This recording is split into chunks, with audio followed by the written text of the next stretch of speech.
কেন খেলো, আত্মহত্যা করলো, সেটাই তো বলবো। হ্যাঁ, কিন্তু শ্বশুর বাড়ির কথা বলতে পারছি না, কিন্তু ছেলেটা বঙ্গভূমি, মানুষের সাথে মানুষের পাশে।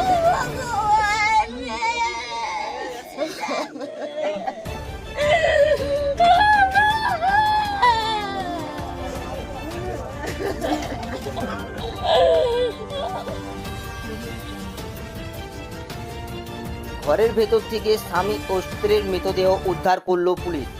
ঘটনাটি ঘটেছে পাথর প্রতিমা থানার দক্ষিণ শিবগঞ্জ ফরেস্ট ঘাট এলাকায়। মৃত স্বামী ও স্ত্রীর নাম মনোরঞ্জন কর, বয়স 45, ও দুর্গা রানী কর, বয়স 40।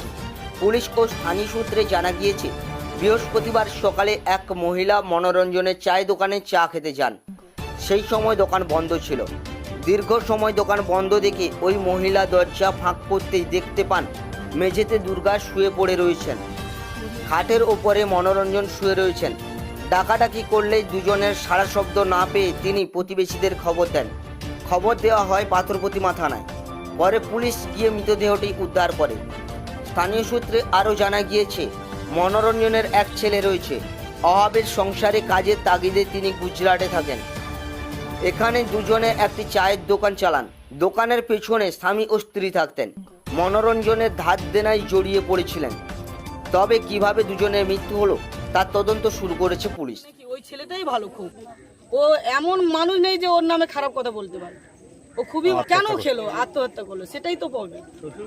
হ্যাঁ, কিন্তু শ্বশুর বাড়ির কথা বলতে পারছি না, কিন্তু ছেলেটা খুব ভালো ছিল, নর্মাল, ধীর ধীর, কাউকে মানে কোনো উঁচু গলায় কথা বলতে পারতেন। আমরা তো এই মাত্র জানলাম উনি ছিল মোনাকর, আর ওনার স্ত্রীর নাম কি ছিল, ওই দুর্গা রানী কর। এই মাত্র আমরা জানতে পেরে পাথর প্রতিমা থেকে বঙ্গভূমি নিউজ টিম।